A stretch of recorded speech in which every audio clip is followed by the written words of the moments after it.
Welcome back to Tabletop Crowd. I'm your host, Kristin. It's been a while, so Happy New Year. This is our first Tabletop Crowd back in 2022. I'm here today with Cam Day, and we're going to be talking about his crowdfunding project, RoboNoir, Crime in Cog City, where you play as android investigators in the streets of an industrial Art Deco city. Cam, thanks so much for joining me.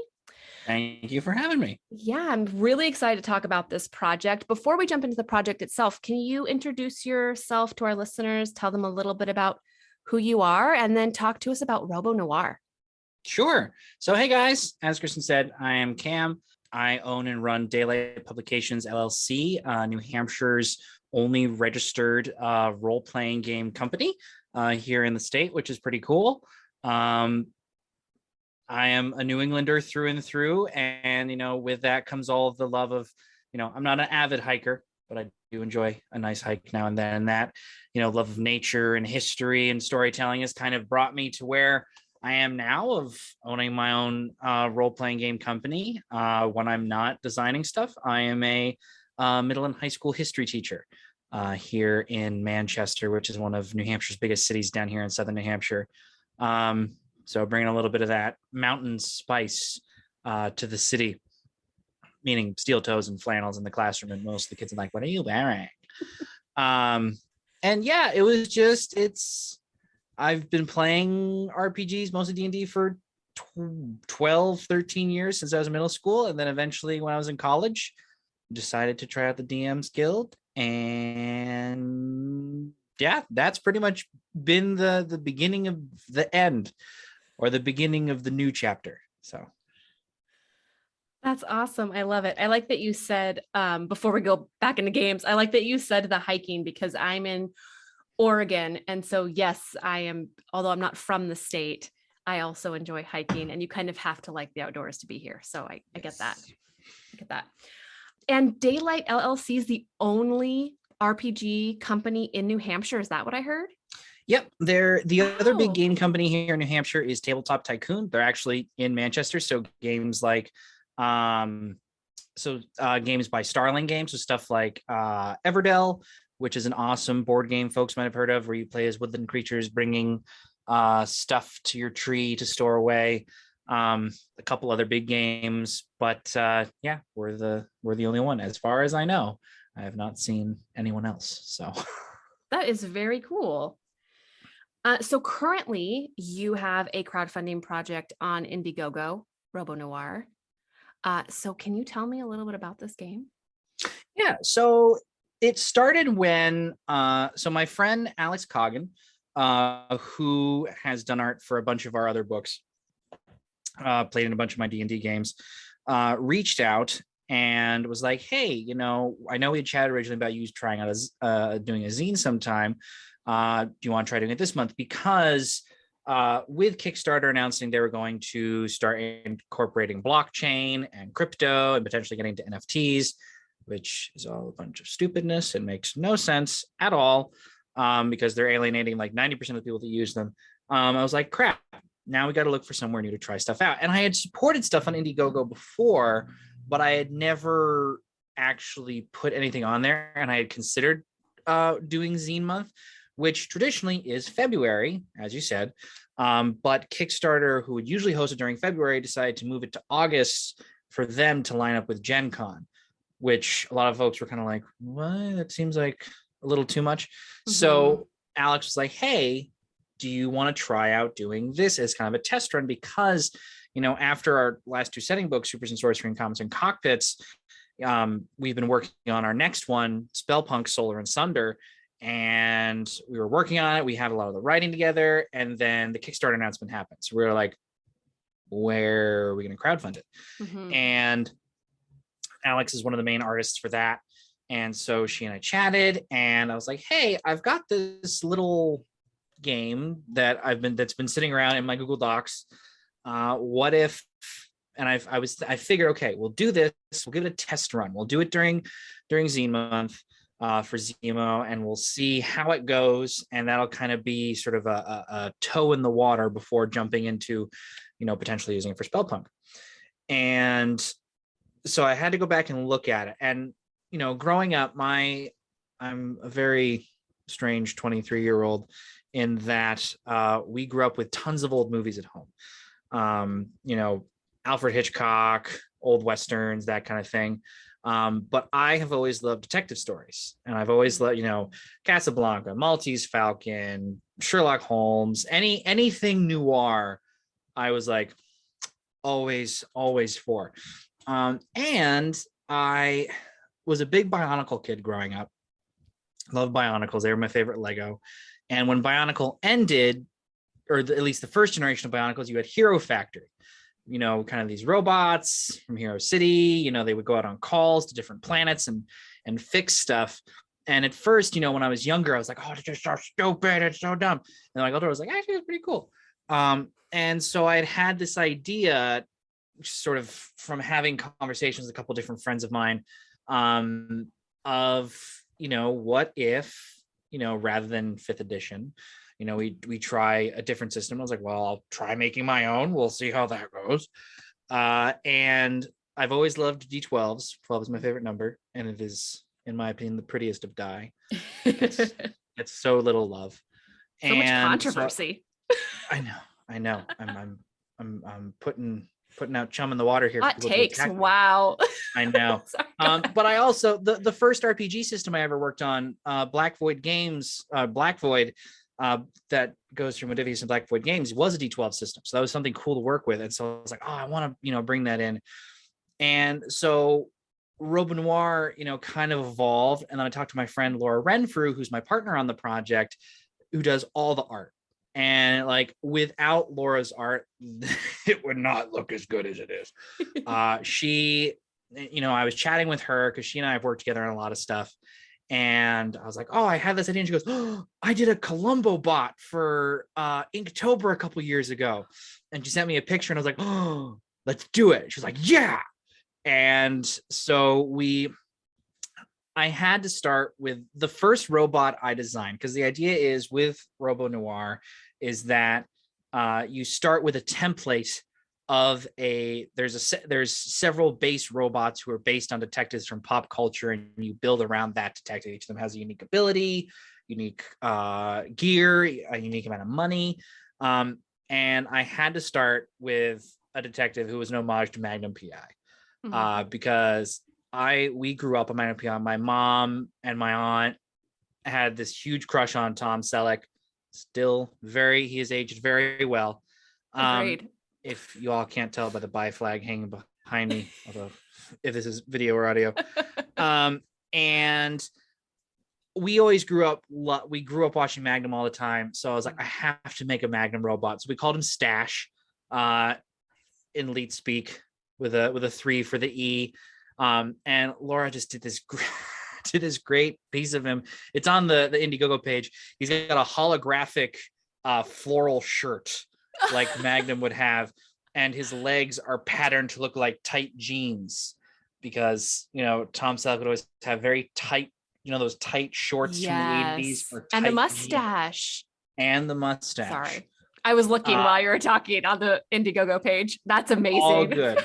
And so I just kind of, we've got bots in there who are inspired by RoboCop, Portier, Miss Marple, of course, Simon and Simon, Enola Holmes, Nancy Drew, Cam Jansen, which is a deep lore cut, if anyone remembers the Cam Jansen chapter books for kids that we grew up on. And it was just really fun, because then I had to start digging into who are some other detectives.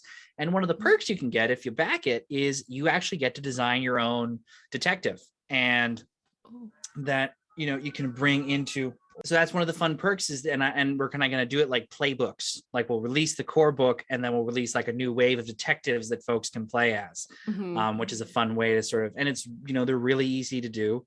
And there's an RPG that I have come to love very much called City of Mist, which I don't know if folks out there have played it or not, but it's done by Son of Oak Studios and Modifius. And it's this awesome crime noir, urban fantasy kind of feeling where you are in the city, which is kind of this living city that you can't go beyond the mist that surrounds the city. And you play as a rift where you have your mortal side and you have your fantastical side that comes through the mist. So like, in example, I ran a game set in 1925 West Virginia in like in a lumber town. And we had one of our friends he was a detective, but his mythic half was Horus. So he could activate Horus's powers. And we had one he was like a World War I vet, but his mythic side was a leprechaun because he was a wire runner who would go across no man's land. And so I wanted to pull from that game because it has like a really fun, first of all, it has a mechanic for a montage, which already is just like perfection. But it has a very narrative, very cinematic feel. And it's very loose, like it's very open to how people want to describe it. And I wanted to have that with what we came to call, and it's very cheesy, the Daylight system, Lite. And yeah, it was just kind of like, it's an experiment. And it's just been really fun to be sort of start to get into the zine community. And it's at least something we're going to do more of. And it's just been really fun because usually, I'll write these huge books and I'll have huge teams on it. But on this, it's just me and Laura. And I told myself I couldn't go over 30 pages. And I'm designing it within the fact that, we're doing a limited print run. So it's going to be a little 4x6 book that you can like fit in your pocket, or like in your wallet, if your wallet's that big, or in your purse or your handbag or your clutch or whatever. Yeah. And so that was also just a fun design challenge for me of like, okay, how do I make it all fit in this tiny book? Because I was like, if it's based off detectives, it should be the size of a pulp novel. Why not? I like it. I like the additional challenge. Can you tell our listeners what a zine is? Because I don't think we've had a creator on here before who has a project for a zine. And so not everyone may know. Yes. So zines got big sort of in the early days of the interwebs. And I'm still learning about it myself because this is our first one we've ever done. Sure. And it was pretty much a way to, for artists and creators and writers to share media digitally, or through like very low cost black and white pulp print magazines or short stories, printed on limited scale, kind of like it's almost kind of like a reflection of the pulp fiction era of like the 20s and 30s in a way during the Depression, where you have things like Conan and John Carter and all the Lovecraftian stuff coming out on these scraps of paper from the print mill that nobody wanted to use, and you can only get them at certain places. And that's kind of where zines started, and how it continued to grow and take off, I'm not 100% sure. But when I used to do my podcast back in the day when I was in college, I started learning more about Zine Month and that kind of thing. And it was sort of this whole new kind of vibe, this whole new kind of thing that I was like, oh, this is really, really cool. And I had written, creatively for years and written stories and that kind of thing, but I'd never really thought of going into that. And then, after knowing Alex for as long as I have and other folks, there's this whole new big push on, especially on Twitter, of like seeing, lots of creators I follow getting more into doing zines and more of these like really light, really low layout stuff. I mean, like if you look at books, one that comes to mind is Morkborg, which a lot of folks are really big into, or stuff like Troika is another one that a lot of folks are getting into more of. Wanderholm, another one, which they're all very, very rules light and very, very broad, but they're not huge books. They're not like giant, thick, old, chunky ones. Right. so that kind of inspired me to do that, and also kind of inspired me to look into, designing some more zines in the style of RoboNoir. So I got like 4 or 5 half-baked ideas along the way for like, I'll do a lumberpunk zine. I'll do a Swamp Thing herbalist inspired zine. I'll do one where you're a dragon flyer. I'll do one where you're a fisherman. I'll do one where you're hiking. And it's all these like little ideas that it's sort of like, I can, if I need a break from doing lesson plans or I need a break from playing a game, I can just pull it up, type down some quick ideas. Yeah. And, it doesn't have to have a lot of editing. It doesn't have to have a ton of play testing. It's just something quick, small, and fun, which is a nice sort of brain break in between stuff. And you don't have to make it super fancy. Yeah. And, you don't have to worry too much about color comp. And if you got what's the color, like the RW, whatever thingamahoo's it that artists always ask me, like, does that match this composition? I'm like, guys, I'm sorry, I don't know. This is what it looks like. Does this work? Does this fit? Does this fit? Will the colors clash? But yeah, it's been super fun, super relaxed, and plus doing something on such a small scale. I mean, the goal is only like $500, which is so much smaller compared to what we've done for our other projects. Sure. And it's kind of relaxing, not having to worry about, oh my God, are we going to get like the thousands of dollars we need?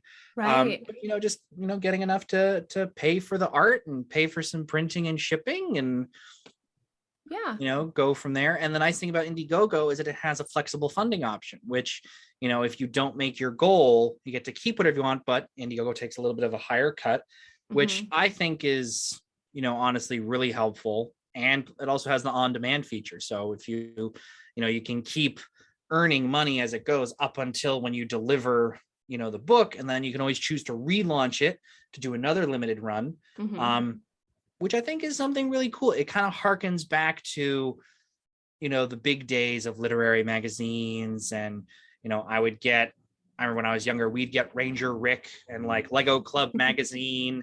And I get my Bionicle comics that I'd peel out of the Lego Club magazine, and I threw them all away like an idiot when I was 10. We all have that. We all have that thing. Yes. And they were so cool. Looking back, I was like, why did I throw them away? You didn't know. I know. We all have that painful thing we got rid of that we wish we had kept. But it's really been a blast. It has honestly been super fun. And, a good a friend of mine, Sam Lay, did a little video on their TikTok the other night, boosted us up a ton, which was really fun to see. Just like, because you get an alert every time someone contributes, which is kind of cool. I don't know. It feels kind of like back when I was a kid and I'd have to go around the town and like, we'd have Yankee Candle sales at school. So parents would be like, okay, I'm going to drop you off on this end of town. I'll meet you at this end of town when I'm doing groceries. Yeah. You go around and ask all the neighbors, and I'll be like, okay, hey, you want a Yankee Candle? So yeah, it was just, it's been fun. It's been really fun. And I really hope, we got some time left in the month. And I hope that, because we got 2 little stretch goals on it, for some little micro settings, because I'm starting to get more into doing micro settings, similar to sort of the challenge of the zine of, pushing myself to work with limited space. So we'll see. If we don't, we'll still just release them on drive-through, but if we do, it'll be cool. So yeah, that's great. Can you tell us about the settings, or is that something you're holding as a goal?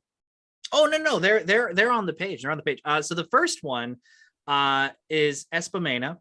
And that came about because one day what was I doing? I was working on some stuff for Supers and Sorcery, I think. And I had put on the Zorro movie, the first Zorro movie with Antonio Banderas. And I'd watched it when I was younger, but I didn't remember much of it. And as usual, I got sucked back into the movie and completely forgot I was working on something. And so we were watching that, and of course, the music plays into it, and the acting's awesome. And then I remembered how little 10-year-old me had a massive crush on Catherine Zeta-Jones. And Fair. It was a whole remembrance.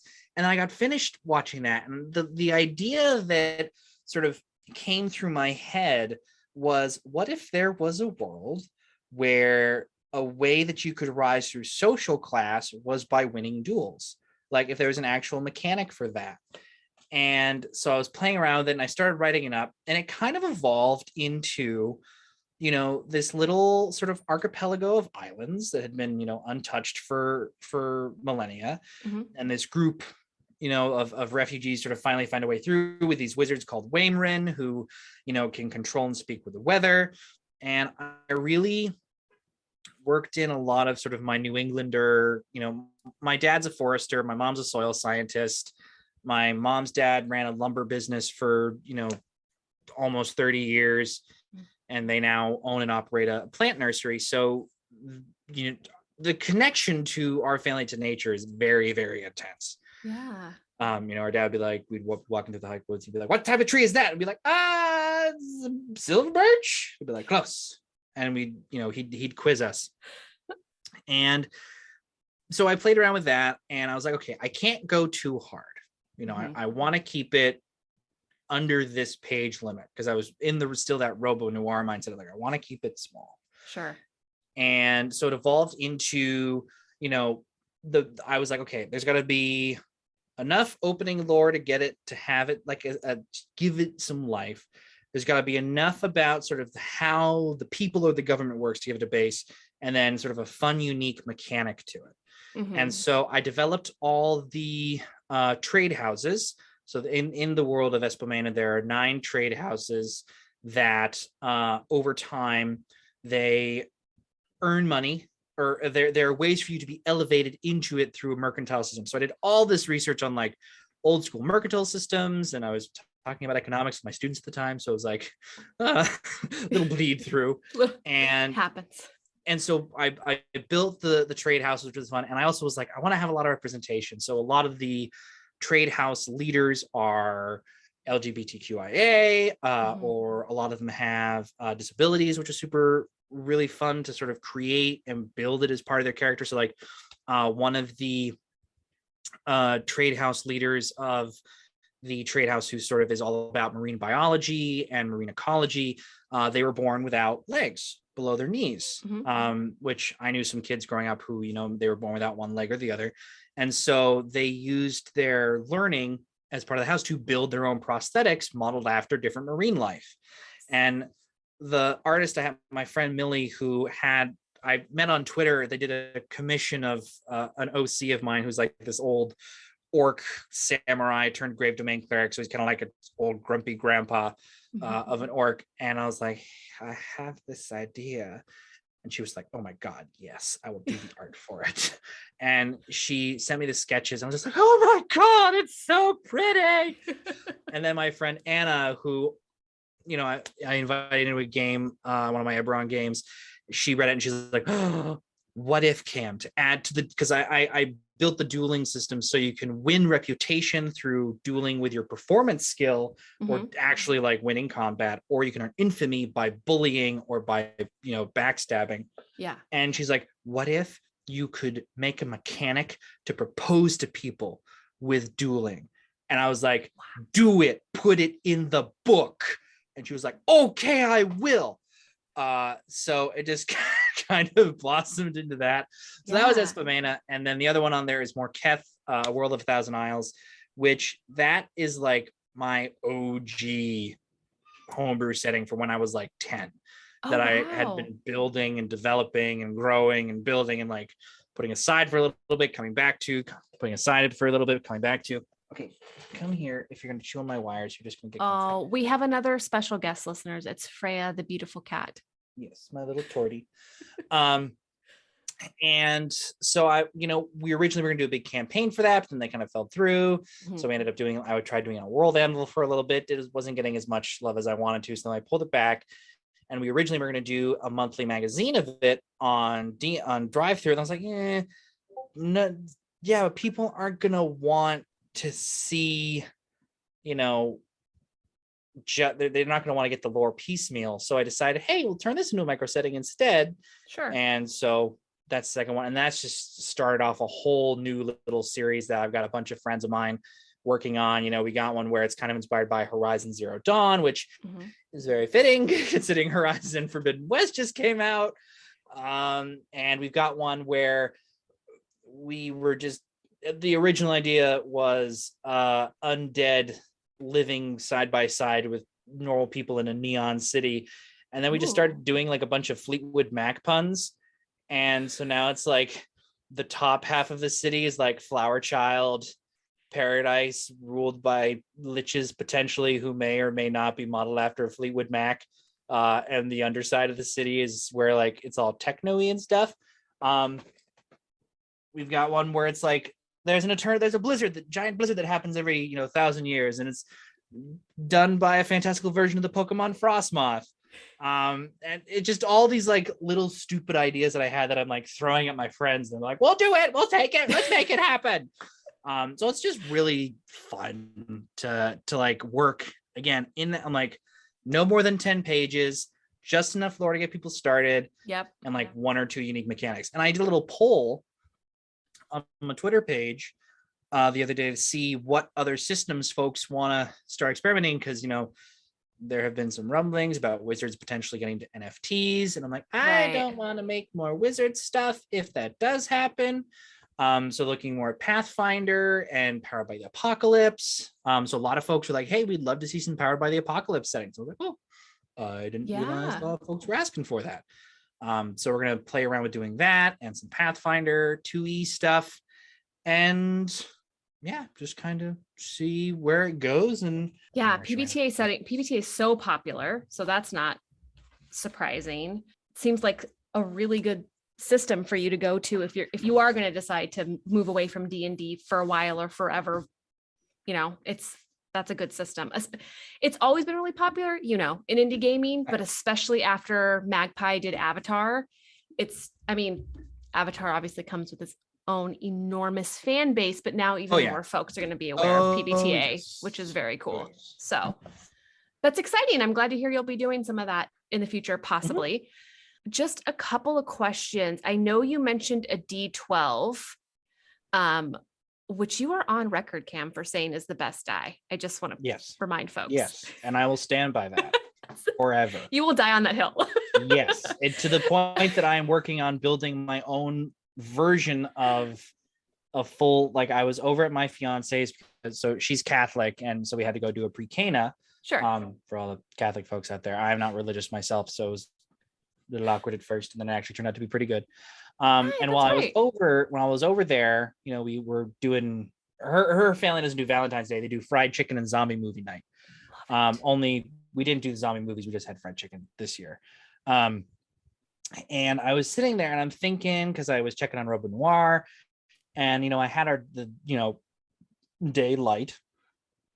And so I was thinking to myself, I was like, it'd kind of be fun to try and build like a new system, because I've always touted that I'm never one much for mechanics, but I've slowly been finding myself enjoying it more and more. And I know, don't go to that side, Cam. Don't do it. No, I'm just super impressed. I'm really impressed with people who can think more mechanically, or at least equal mechanics and story. I'm always like story, and my design partner is always mechanics.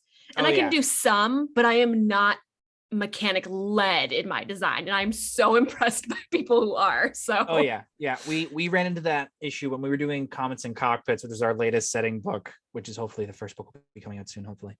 Nice.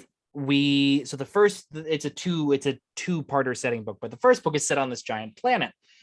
And there was an MMO a couple years ago called WildStar, which some folks may or may not remember.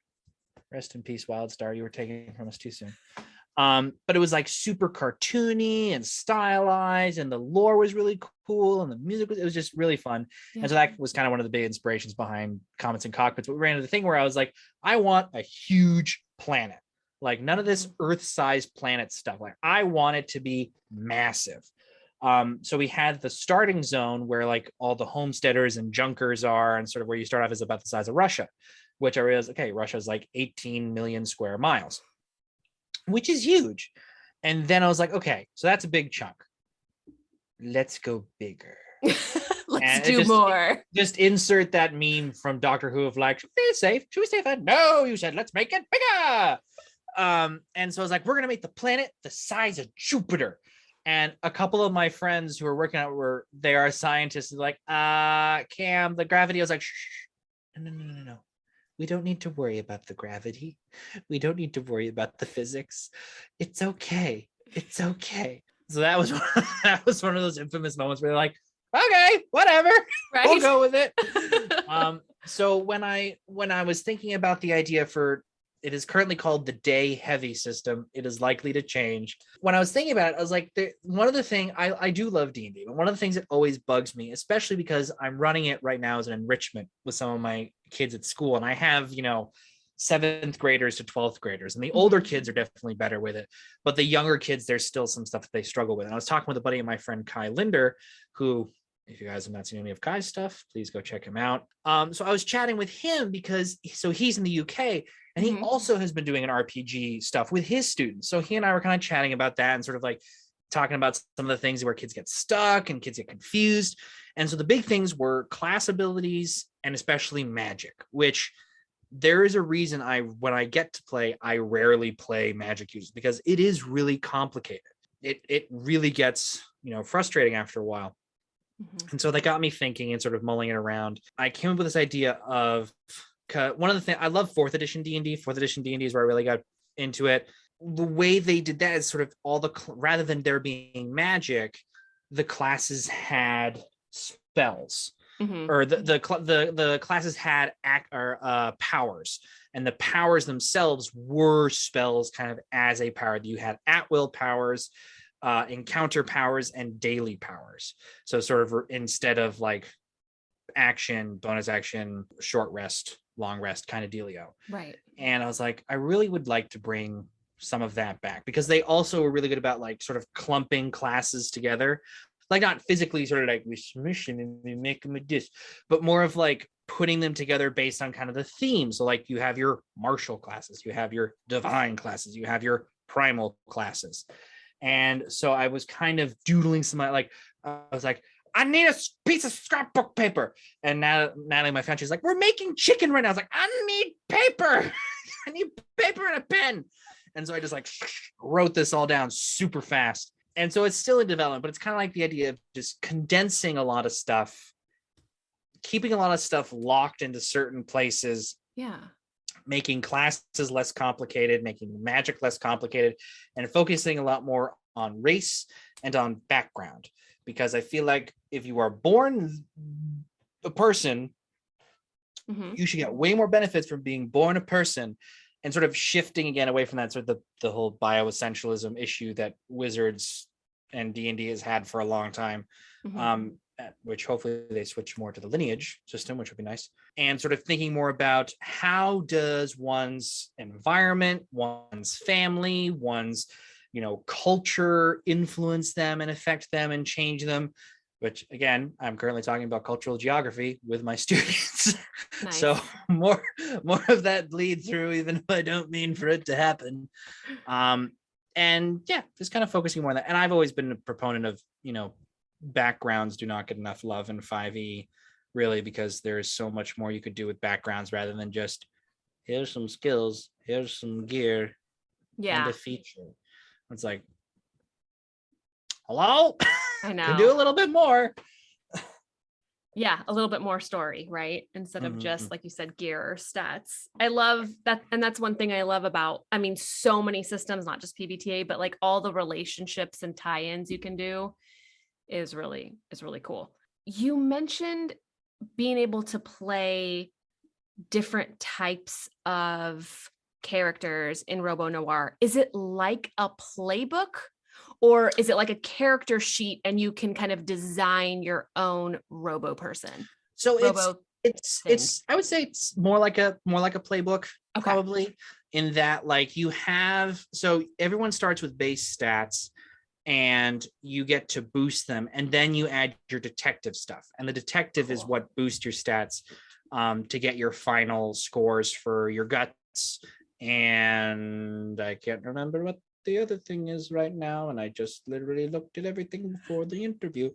Um, so it kind of, you start with like a very skeletal base, and then you smack the detective on top of it. Cool. Okay. And the detective brings it to life. So like, for instance, Stash, because he's the one I remember the most. You know, his, I'm trying to remember. I think I put his charm at 3. So he gets a +3 to his charm.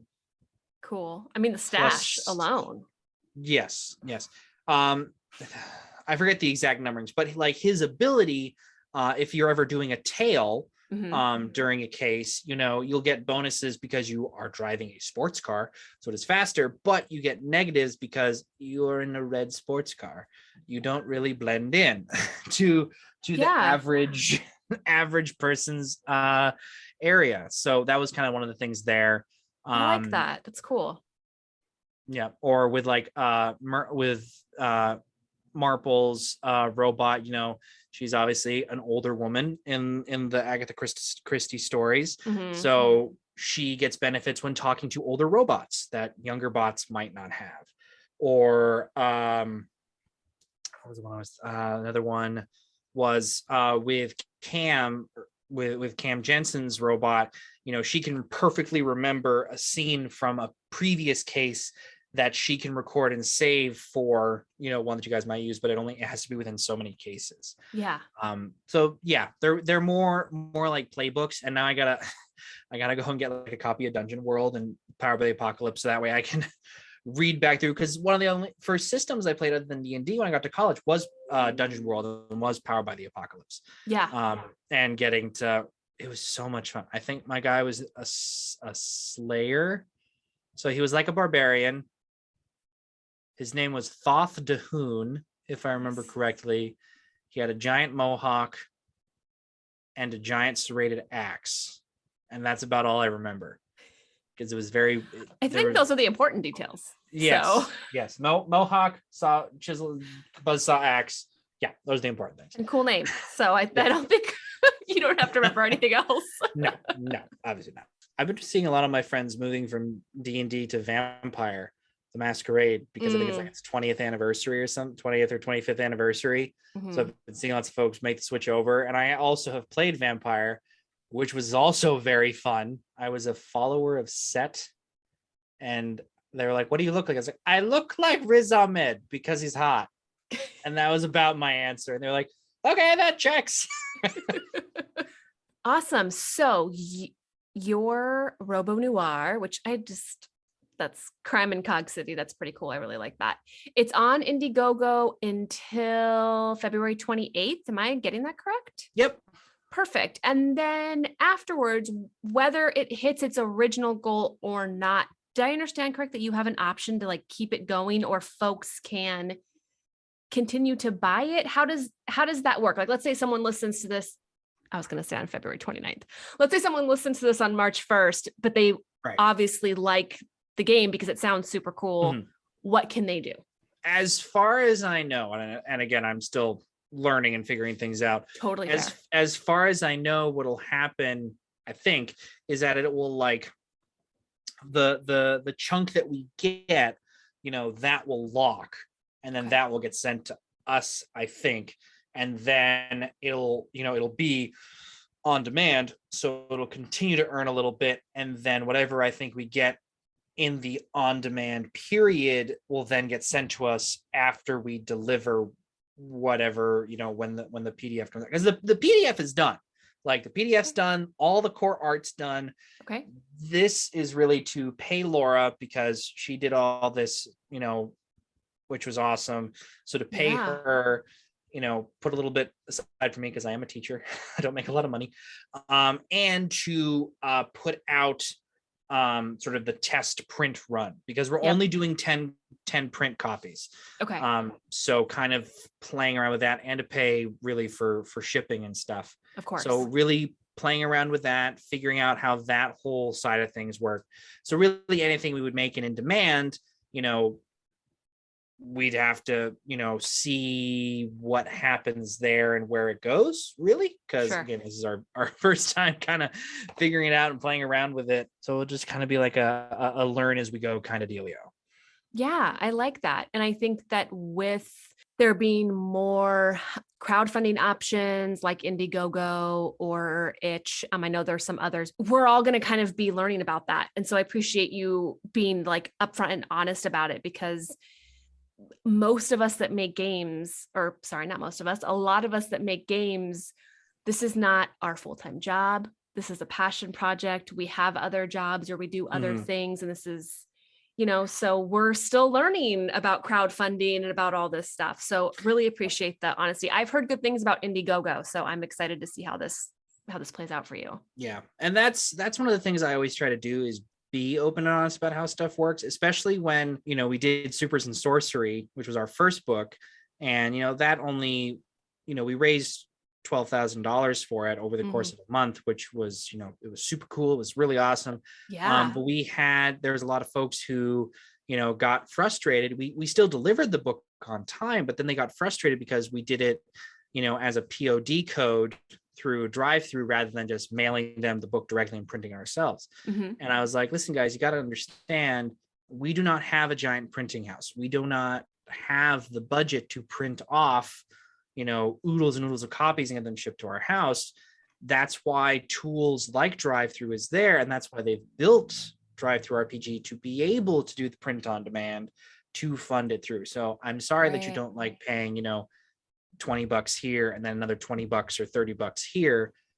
That's how we do it. And especially when, so we did Comments and Cockpits, which blew Supers and Sorcery out of the water. We had, almost 3 times as many followers and backers, earned almost 3 times more.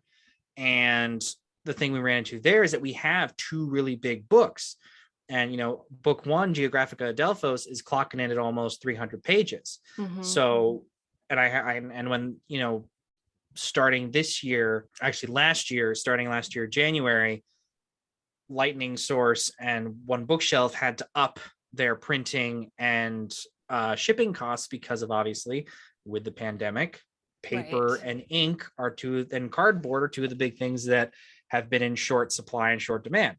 And I was like, hey guys, and I pretty much sat down and gave an economics lesson in one of our Kickstarter updates of like, this is what's happening, guys. Like, and a lot of folks, I think, really appreciated it. I think they really were kind of, well, thanks for telling us. Thanks for keeping us informed. Because, I've had Kickstarters that have gone like months without updates. And then it all of a sudden shows up like 4 or 5 months late with no telling at all. Or I have friends who backed a Kickstarter like 5 years ago and still haven't gotten it. Yeah.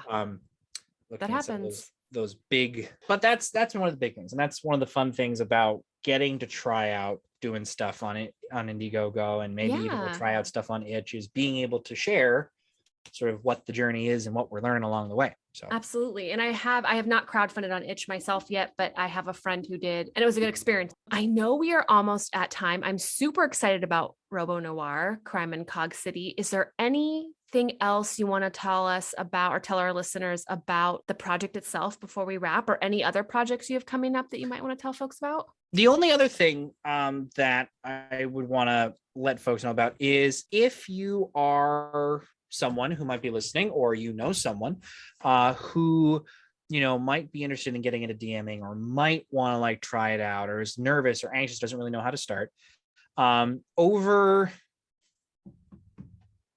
last summer, before I went on vacation with my fiance, I released a book called You Arrive at a Tavern, which is a beginner's guide to how to start and build and craft campaigns. It has outlines on how to outline your campaign, whether it's, as I sort of put it, into movie or TV categories, like, is it a mini series? Is it a made for TV show? Is it a made for TV movie? Is it a anthology series? How to sort of the different breakdowns of what kind of NPCs there are, sort of how to build NPCs, NPC trackers, campaign trackers. And I really just built it because, one of the things I loved about 4th edition is their Dungeon Masters guides were amazing and were super great tools. I gave my 5e Dungeon Masters guide away because I was like, I don't even use this thing. Yeah. And the 4e one was just an amazing tool to help me become a better storyteller. not just for role-playing games, but just writing in general and understanding how stories work better. Yeah. And I wanted to take a lot of that and put it into that. And it did really well. And then the D&D Twitter retweeted it over the summer, which I was kind of like, there was a little bit of brain dribbling out the ear because I was like, how did this happen? But I think is probably one of my favorite things I've made. I did it all by myself, got some stuff from, Adobe, some stock art that I just threw in there, and it was really just a passion project.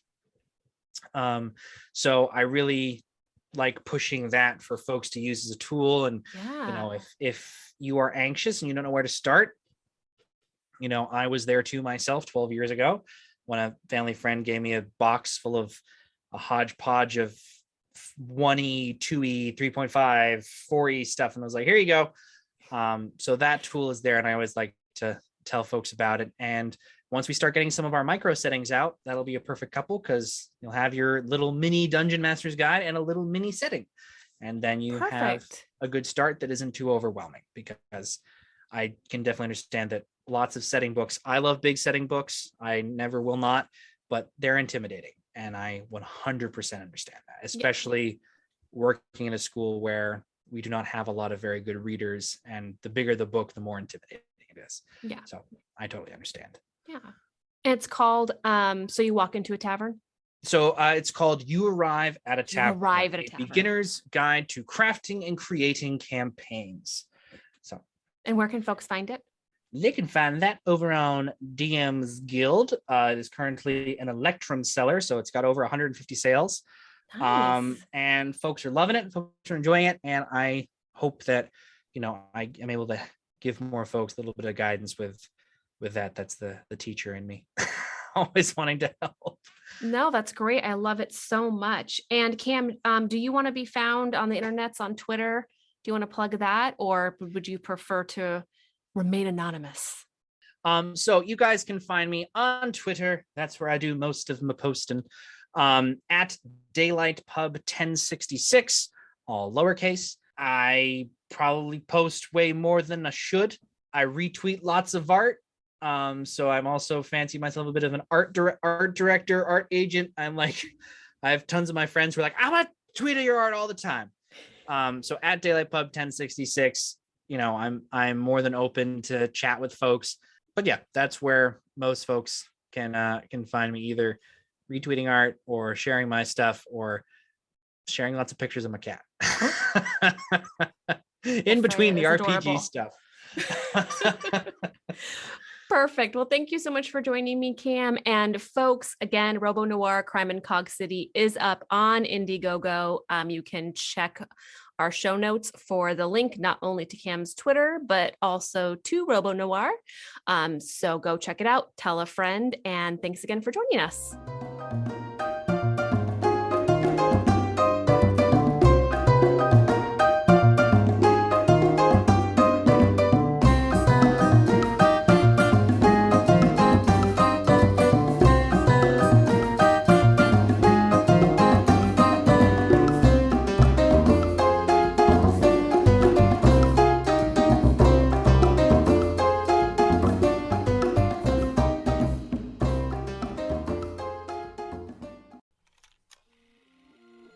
Sometimes, winning a game isn't about dealing the most damage, or drawing the most cards, or making any measurable contribution towards victory.